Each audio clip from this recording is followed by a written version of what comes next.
Yay! Welcome to Hot Cakes, the podcast where we craft opinions.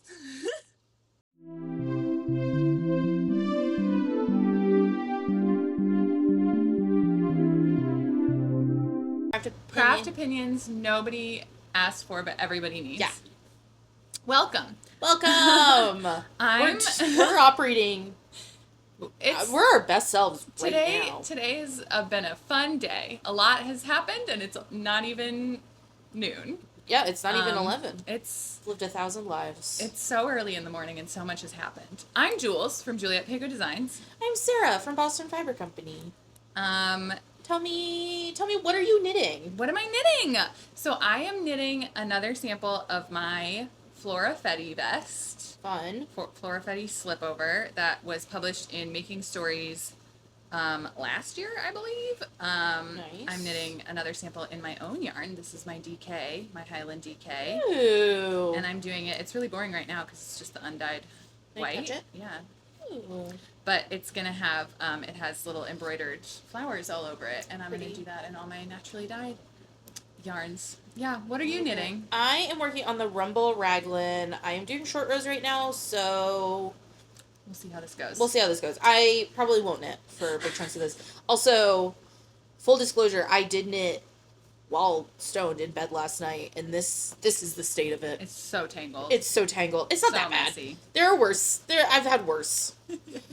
But she's not her best self. Not her best self. It's also, my project bag's too small. If anyone has, I really like this project bag, so if anybody has recommendations for a project bag that looks like this, that I don't have to make myself. But bigger? But bigger. Yeah, I would say twice the size of this. Yeah, it's just a little drawstring with a little... Yeah, but I think it's so cute, and I love it, and I haven't definitely find something actually like that. seen one that, like, looks and feels like this one. Yeah. It's quilted. It's quilted, yeah. Mm. Good luck. And I really like the color. And I'll spend money on it. Just have the maker... Call the maker and be like, make this. No, it was the girlfriend of the guy from Garthenor. Call Garthenor and be like, make me a bigger one. That's far away. That's true. I'm just gonna wait till it would have to be shipped from Wales. Yeah. What are you wearing? I am wearing my Tolsta tee, which is in Boston Fiber Company. It's our DK, and this is our BFC base. Or a BFC colorway. Yeah. It's so cute. It's really cute. This is actually, I think, the first trial run of the BFC colorway, so I think it's a little bit darker now. Yeah, that's very pastel. This is very pastel-y, but I really like it, and this was a nice, fun, quick little project. So cute. Big fan. Yeah. What are you working on? What are you wearing? What am I wearing? I'm wearing, it actually is a pattern that I don't have a pattern for yet. Mm-hmm. It's something I'm maybe working on. But it's just a basic top-down raglan. It's in the Perfect Blend Alpaca, nice. the tea shop in Rhinebeck, and the tea shop and yarn store in Rhinebeck. It's their, I don't know if they have like a brand for it, but it's like their brand. So it's from, Alpaca's from New York. It's, yeah. Nice. Yeah. I love it. Is that the one that's the same as the one for the, My First Sweater class? No. Well, no, it is not. That one is just so classic, and that one is going to be republished soon. After the class, I need a new sample of it to take pictures of. But yeah. So that's what's happening. What's our topic today? We're just doing some emails. We're just answering emails. That's it. So, yeah, you want to start? Let's get into it. I don't even know. Today's a weird day. Today's a weird day. We're in weird places. You know what I really want? What? Can I tell you, like, a specific craving that I have? Yes. I want gluten. Sure. I can't. I want a breakfast sandwich with a really soft scrambled egg. Okay. On a... I'm so upset. I'm trying to throw up. No, I'm so sorry. I have to tell you this. I just opened my phone and my friend sent a picture. On an English muffin with bacon and cheddar cheese and chipotle mayo. all of that, but with a really hard scrambled egg. Yeah, that's fine. You don't have to eat one. I am feeling very potsy today, and I feel very nauseated, and so that just made it so. I was like, do something that'll make me feel sick. No. No, I don't Nothing. even know. Just eat gluten. Yeah, just eat gluten. I'd just be jealous. Crazy. Anyway, it was I just opened my phone and my friend sent a picture, which I think is mean. That is really mean. Okay, so, here is the deal with the email things. Okay. Some of them we might have answered already, but I can't remember. And the real moral of the story is, we'll answer them again. Maybe with a different answer. My opinions change. Opinions can change. Regularly. And that's okay. But I don't think, some of them I don't think we did. I tried to find ones, I knew there was, like, one that we did answer, but I think it was, like, a bigger episode, maybe. Okay. But anyway, so let's start with the first one. It's from Deborah. Hi, Deborah. Are interchangeable needles worth it? Yes. Okay. I actually, and this, and maybe my opinion has even changed more in favor of interchangeables. I bought another set. So I now have 3 sets of interchangeables. Oh, wow. Which is probably excessive, but I am a knitwear designer, so I do need a lot of, and I am not a monogamous knitter. I have like 20 projects at a time. Yeah. So I have a Likey set. I think it's not pronounced Likey, but we call it Likey. I have a Likey set, and I like the Likeys, but in the smaller sizes, they tend to snap really easily. Oh. And so I got a driftwood clover set, the clover bamboo set, and I love those. And so then I found that one for like $50 on eBay. So I was like, that was a no-brainer to buy. Really nice. But then I found another one for like $75 on eBay, and I was like, I'm just gonna get this because I'm always using like 7s, and I'm always running out of my 7s, and then I'm always running out of the cord lengths, and so I like having 2 sets of the same interchangeable because then I can use them together. So yes, interchangeables are definitely worth it. Yeah. For me. For you. If you're a monogamous knitter, not really. They're not really worth it. Yeah, I mean, so I am not a monogamous knitter, but I'm also not I'm sort of trying to do one project at a time because I don't finish projects. Yeah. And so if I'm not actually committed to one. Yeah. I mean, I have like, I have like 2 other, no. I have 1 other sweater and a baby dress going right now. Yeah. But I just didn't. I wanted to start things that I could wear this spring. Yeah. I'm kind of over that. And knitting for other people. That's an episode. You should, yeah. You should be. But it's for Jeannie. So yeah, but anyway, for me, I don't know if an interchangeable set is worth it. Yeah. Sometimes I think I wish I only had 40 and 60-inch needles in every size and then nothing else. Yeah, I also think maybe if you're doing like a range of projects, like if you use like if you go between like bulky and like finger knit a lot, then it makes sense to have interchangeables. But if you tend to work on like a similar gauge, like you can kind of just get away with having just a couple of fixed circulars in whatever your most used size is. Yeah. And then you can I always do magic loop. So like, the longer the better.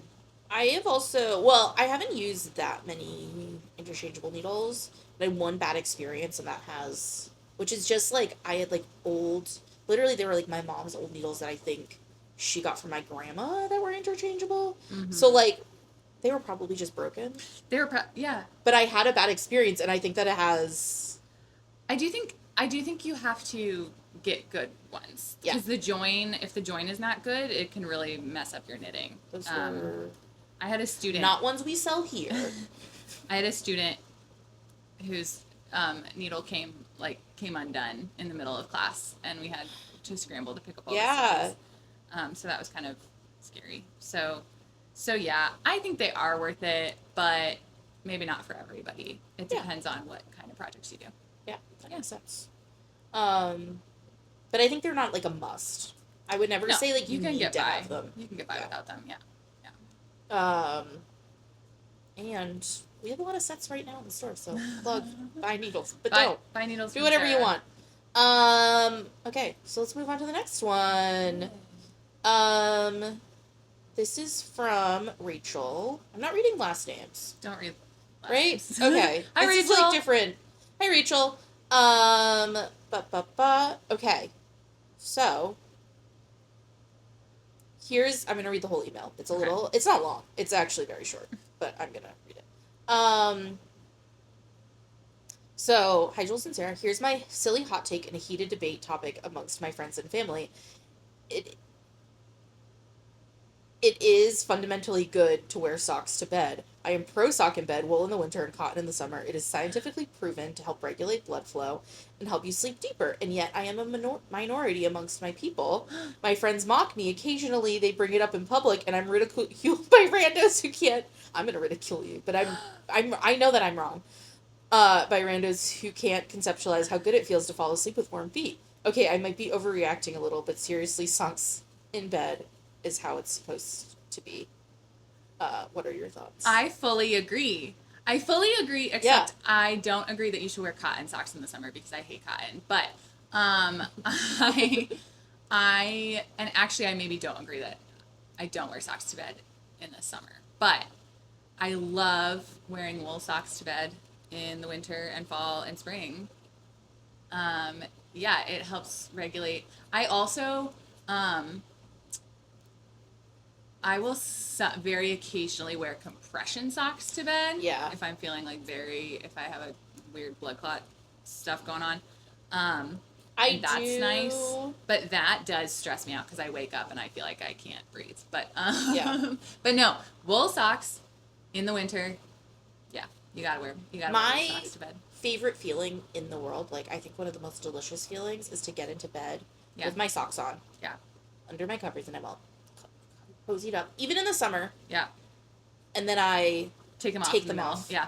And I think it is like my favorite feeling is like freshly de-socked feet. Yeah. And I need my temperature control foot. I can't That's do fair. it. In the summer, I'm a hot sleeper. I do have to stick my foot out. Just one though. I do can't feel stick like both feet out from the covers. I don't usually stick my feet out because of monsters. And if your feet are out, the monsters can get you. Yeah. So maybe a sock would help with that? Would stop the monsters? Maybe. I sleep diagonally on my bed, so when I stick my feet out from under the covers, it's still on the bed. Yeah, but then they can, if they see your feet. They can't see my feet. They're under the bed, and I'm on top of the bed. Yeah, but no, that makes sense. They would have to exit. I get worried that if I'm not covered in blankets, this is not really. I would say I keep my knees out to keep me cooled down, so I should just wear socks to bed. That's crazy. I don't know what to tell you. I sleep with one knee out. That's so both weird. Feet tucked under the covers. Oh no, I don't like that. I'm so sorry. I also have a cat who will go after toes. Well, my cat sleeps, and that's part of the issue, is my cat sleeps on my shins usually, or on my feet. Yeah. And so sometimes it's too warm because she's a little space heater, so I have to stick my foot out so that she only sleeps on the one foot. But Walt this morning, I woke up at 6, and I was like really trying to get out of bed, and he came in and laid his chin on my hand. No. And I was like, this is evil. That's so mean. It's so mean, and then I had to move him. I was like so nauseated this morning, but then Ghost came and sat right on my chest, and I was like, I can't breathe. Yeah, you gotta get up. It was not great actually. But sometimes she will crawl under the covers with me and curl up and will like spoon. Oh, I love that. And sometimes she'll be the big spoon, like all. I love when Walt like stretches out against my back. Yeah. It's so I love it. It's so nice. I love it. It's almost as good as wearing wool socks to bed. Almost as good. Almost as good as taking. You know what's even better when they're like tight socks. Yeah. Yeah. Ugh. And you feel the blood flow. Like, yeah. I do wear compression socks sometimes because I get sciatic nerve pain. Yeah. And I feel like sometimes when I wear like bigger, like if I wear long compression socks, it helps. It helps with the blood flow. Yeah. Yeah, no, I fully agree with you, Rachel. I think you're right, Rachel, but I'm so sorry that I would everyone in your ridicule life sucks. Sorry, Rachel. I will make fun of you. This one's from Haven. Who? Haven. Haven. I heard Haven. Haven. Hi, Haven. Okay, if you block your knits directly in the bathroom or kitchen sink, you're gross. Please, for the love of wool, get a separate $4 tub from Walmart for your precious baby's lifetime of baths. It doesn't matter to me that you clean your sink beforehand, it's nasty. This is just so funny. Let's set the scene. Oh my god. That I have seen so many times on Instagram. A lovely human has been posting regularly about their beautiful, gorgeous, supple knit. It's finally done. It's beautiful. Everything they have ever dreamed of. We all clap and cheer wildly because we know what it took to get to this moment. The money, the time, the tears, everything. This person has done it all and has won. They know the best thing to do is block their knit to achieve perfection. Then the moment ends and screeching music begins. They take their precious finished object and set it aside for its ceremonial bath. They grab a crusty plug and jam it into a filthy sink that they either spit into daily or let meat thaw out in. Oh my god. Okay, I don't put meat in my sink. The finished object retches and silently prays that this can't be it. The sink is full now with its bacteria-laden water, and the knit knows it's time. Why? Did I do something wrong? Is this love? I'm just a baby. How can this be? The knitter grabs the finished object and begins to slowly push it under the brackish water. The knit splutters, then gurgles and drowns in the filthy sink, while the knitter continues to hold it underwater, smiling the entire time. Oh my god! The last bubbles leave in the knit's lifeless form. Never again will it be clean. Goodbye, cruel world. Haven, thank you for setting this scene. Haven, the storytelling is A+. That was fantastic. Yeah. I do agree. Well, I think if you wash out your sink first, I think it's okay. But here's the thing. I don't think it's wrong. I think probably most of our sinks are disgusting. Yeah. I'm a gross person. Sure.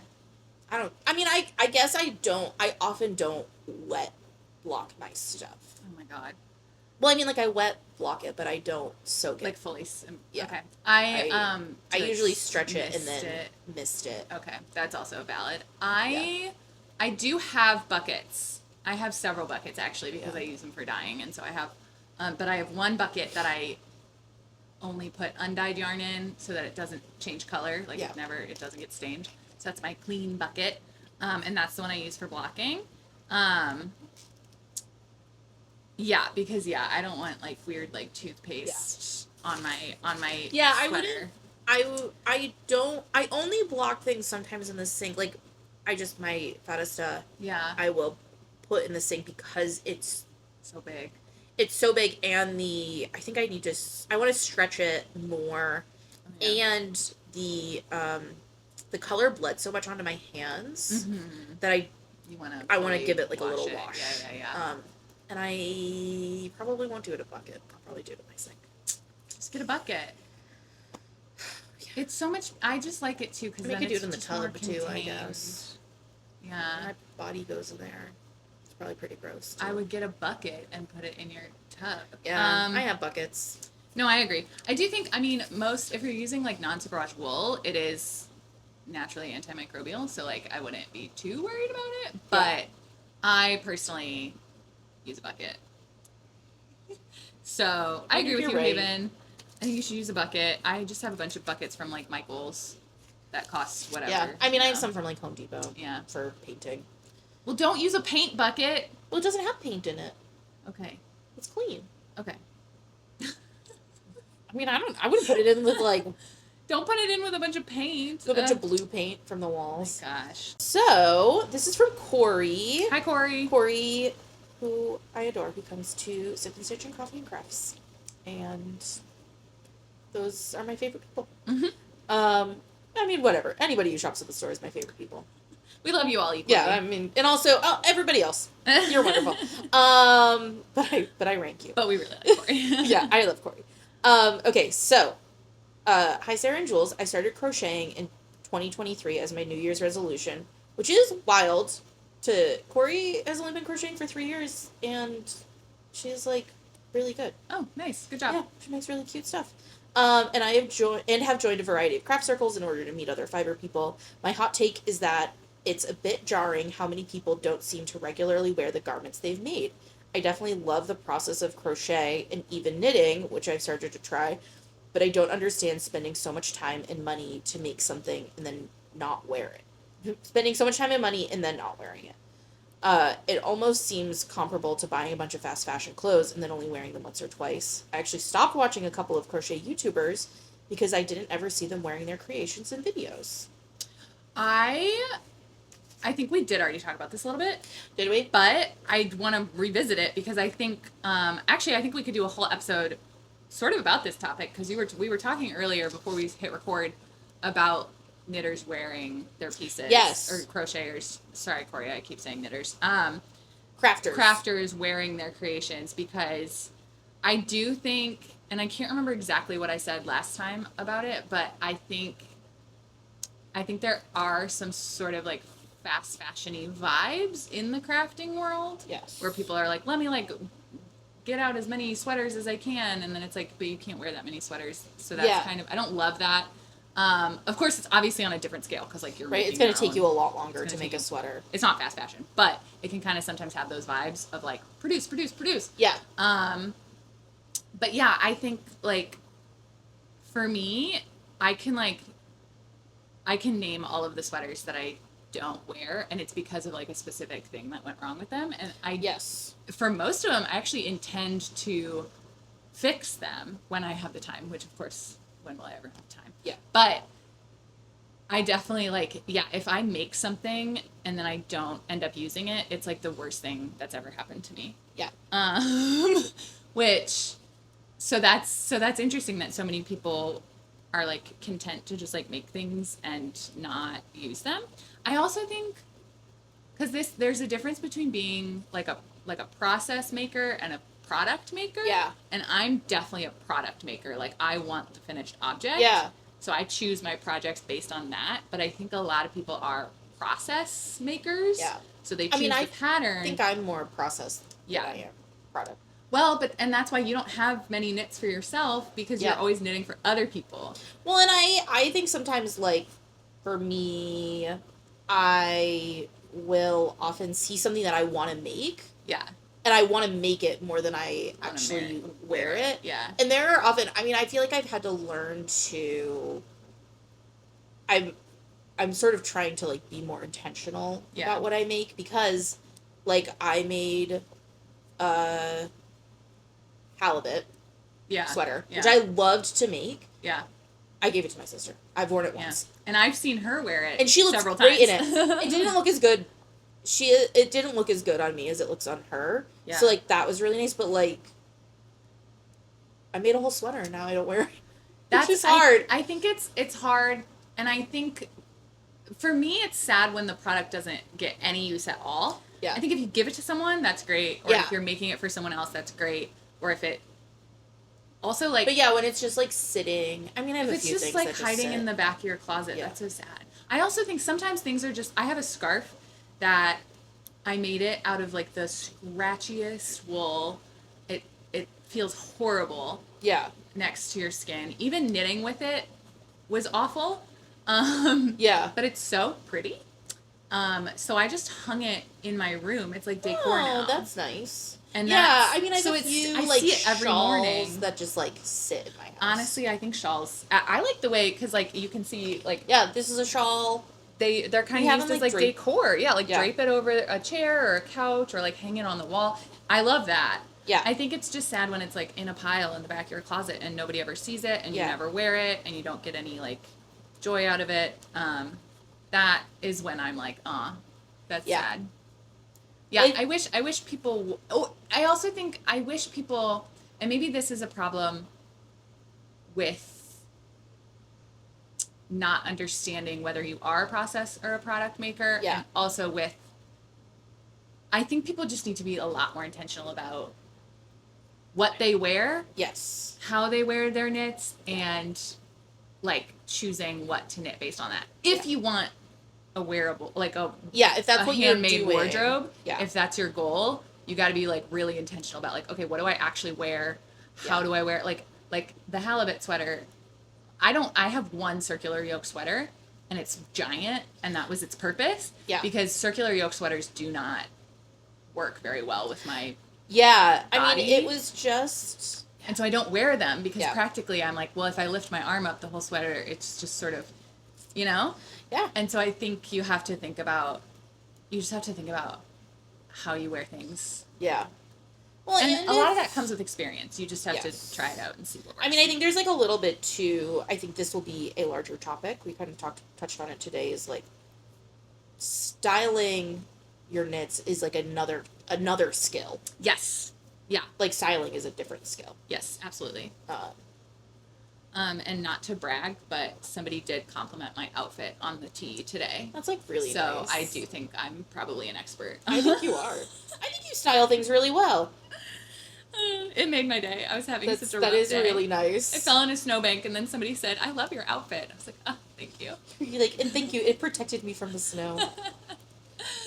No, but to be totally honest, that is something that I think about all the time, and I'm trying to get better at, because I do feel like sometimes I'm not great at it. Well, and sometimes I feel like, for me, like this outfit that I'm wearing a dress, you guys. I don't know if you can tell on the video, but it's so cute. I really like this dress. I want it. I never wear dresses, and so this is like very out of my comfort zone, but I'm like trying to be more out of my comfort zone with my knits, especially with like my little crop sweater, because I feel like my instinct is to just always wear jeans and like an oversized sweater, which I love, and I love doing that, and I will continue to do that, but it's sort of like, it gets a little boring after. Yeah.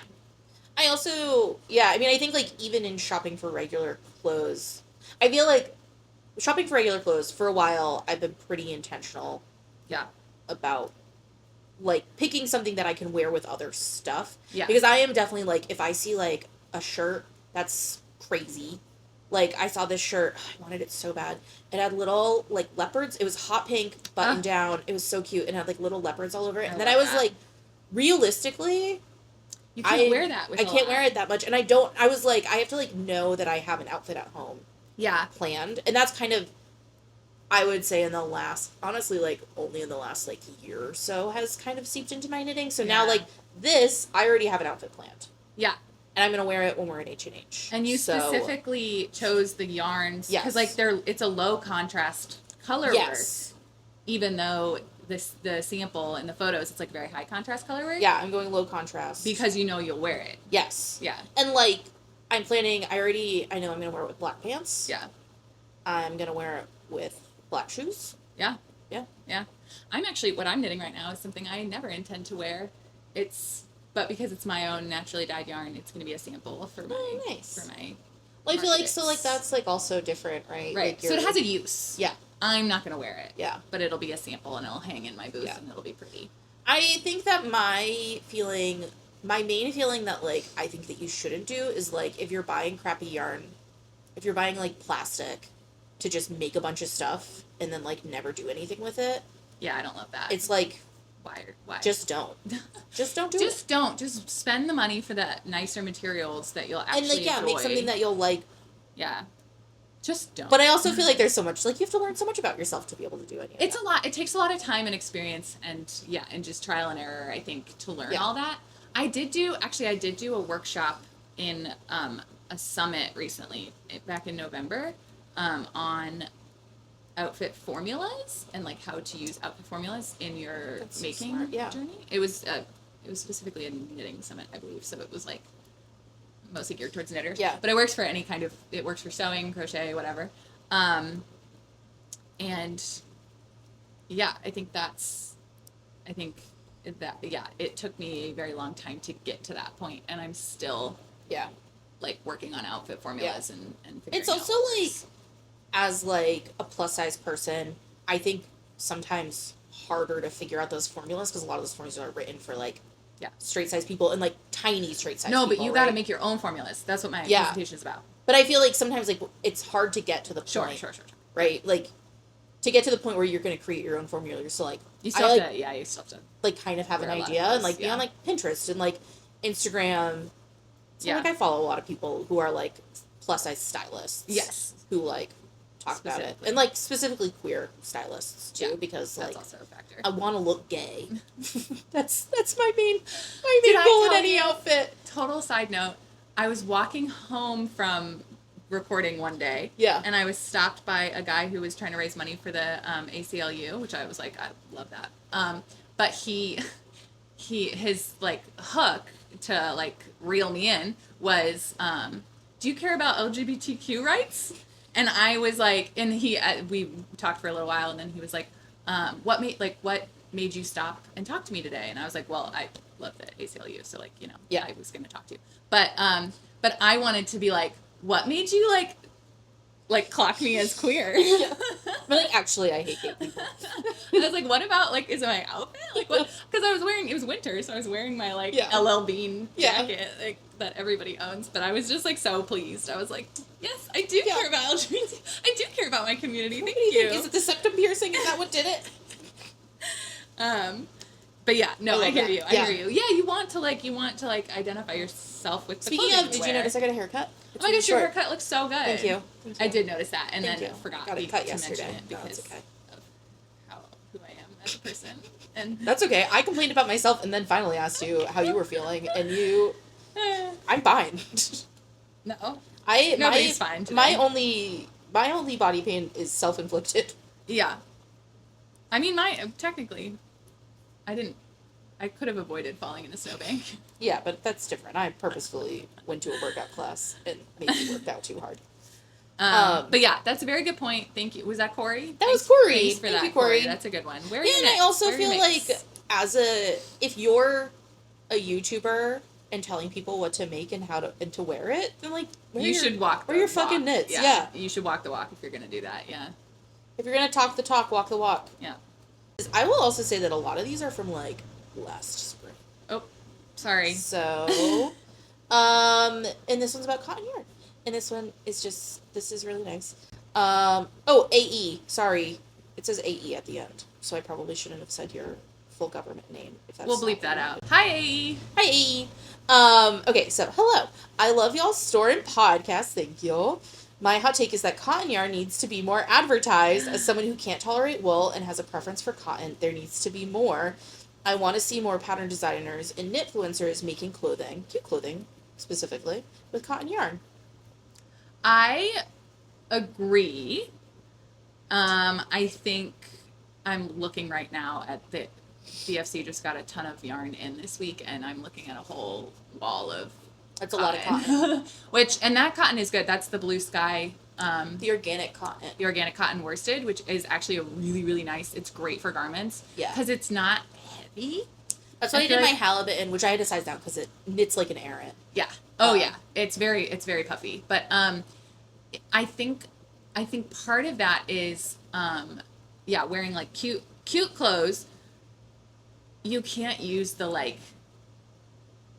dishcloth cotton. You have to use have to use. So I like the Blue Sky organic cotton. I like the Loopy Mango cotton. I like the Loopy Mango. Here's my hot take. I like the Loopy Mango summer. I don't like the Loopy Mango bulky cotton.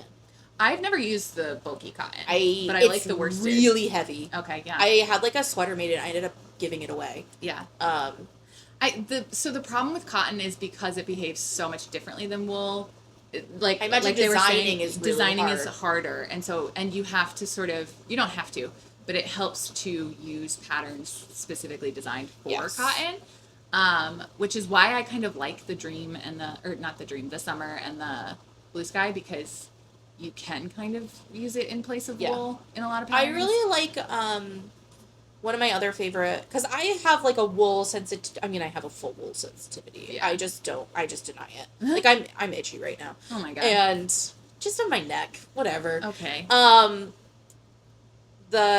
really like Great Adirondack yarn. She does like. I wish that more people. My feeling about cotton is that I wish that more people did like variegated cotton yarns. Yeah. That's like really not a thing I see that often. Mm-mm. And Great Adirondack does beautiful variegated cotton, and I think a lot of her stuff is organic cotton, and nice. We don't have any right now. I don't know what we're gonna get some in, but I really, really, really love it. Yeah, you don't see like I have a couple tops indie dyed, yeah. And even like indie dyed, and like I love a cotton blend. I think that's like a really good, like a 50-50. Yeah.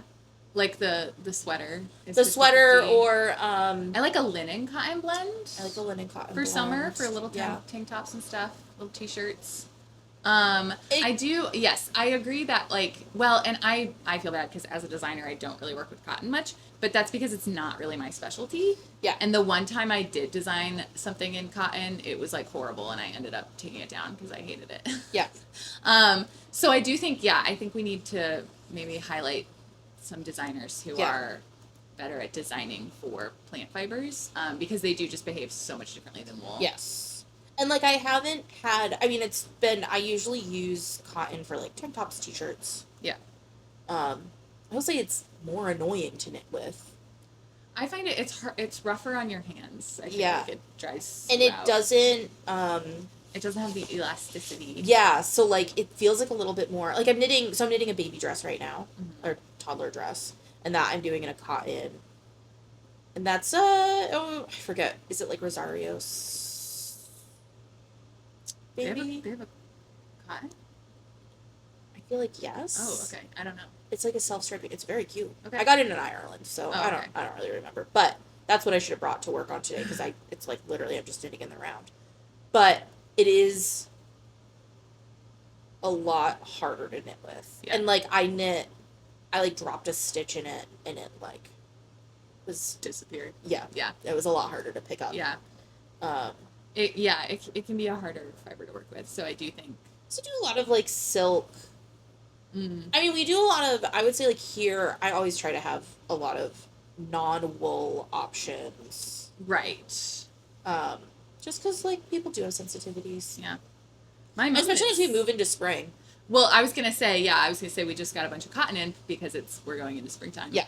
Like I have less in January than I do. Right. Yeah. My mom doesn't do wool. Yeah. But she does a lot of, when she was knitting, she was doing a lot of like cotton scarves and stuff. I mean, I started only like not knitting with wool. Yeah. Like only using cotton. Yeah. And then I was like, actually, I don't like this as much. Yeah. I don't like the process of knitting with it as much. Yeah. You know? And I've also tried knitting with cotton on my machine, and it's like a lot harder because there's no stretch. Yeah. So it's tricky. But yeah. Yeah, I agree. AE, there should be more cotton. But you have to like treat it right. You can't just replace your wool with cotton and pretend like it's gonna act the same. So thanks for writing in. Yeah, send more because we love to talk. I really like this. I really like hearing everybody else's thoughts. I like your hot takes. Yeah, yeah, and also because like I don't know, and they don't have to be fiber related. They can just be for fun. Yeah, we like to hear those too. I'm sorry I'm a little distracted today. Yeah, we're not our best today. Sorry about that, y'all. Yeah, but I do really enjoy this. Send us more hot takes. If we don't respond to your email, it's Sarah's fault. Yeah. I don't tell you, I don't like responding to anything. Well, we like responding to them on the podcast. Yeah, I guess, I respond to a lot of your comments on YouTube because I just like chatting on YouTube. Yeah, but, I don't, so that's why you do it. That's why I do it. But yeah, we will also likely, if you comment on YouTube, we will also pull those. Yeah. And every so often we will do a little audience hot takes. Yeah, that's it. What do you have coming up? Oh gosh, when is this coming out? Next Friday. Friday. A week from today. Is that the 6th of March or something? Well, so this Sunday I will be at Wayland for the Farm Fiber Days at Russell Garden Center. Yeah. I will be there with the Southeast New England Fiber Shed. Me and Erica from Grapefruit and Gardenia are going to be there. I'll be wandering around, I think, for a little bit. Come say hi. That's one of my favorite little festivals. It's a good one. It's just a good one. It's a good one. Yeah. So that'll be fun. And then on the 21st and 22nd of March, I will be vending at the Boston Public Market Fiber Fest. I will also be at that one. You'll be there doing the winding station. Yep. That's a really fun one. And then April 25th, I want to say, I will be at Gore Place. And then that's kind of it until like July, I think. So, yeah. We're gonna be at H&H again this year. Yeah, so probably do if anybody's in the industry, in the fiber industry, and you wanna, we have like a better mic situation than we did last time. Way better mic and camera situation. So we will be doing better interviews, and we will be doing more interviews. Yeah. So if you're in the industry, and you're gonna be at H&H, come find us and we'll do a little hot cake. Yeah. We'll get you a hot cake. We'll get you a hot cake. Yeah. Yeah. What are you doing? What's up for you? I am, I don't know, being at all the same things as you except for Gore Place. Yeah. But that's April. I'm thinking March is going to be kind of quiet for the store, and I think we'll pick things back up in April, and I think April we're going to do like a month of giving. So we'll do some like fundraisers. We're going to have we're going to do like a yarn collection for one of the shelters here in Boston. Awesome. Yeah, because like we have stuff in our sales section, but I think we'll specifically ask people to like bring things in to donate, and then like we'll throw some stuff in with it too. And then we'll have like the Knit for Foodathon, LYS Day. Yeah. So April will be really busy, but I think March will be pretty quiet. We have just a bunch of new stuff in, so come. There's a ton of new yarn in, guys. There's so much. Come get some yarn. And honestly, take it, because there's more yarn to replace the yarn that's on the shelves. Like there's so much yarn in backstock. You can't even move. And which is great. And we have some like fun.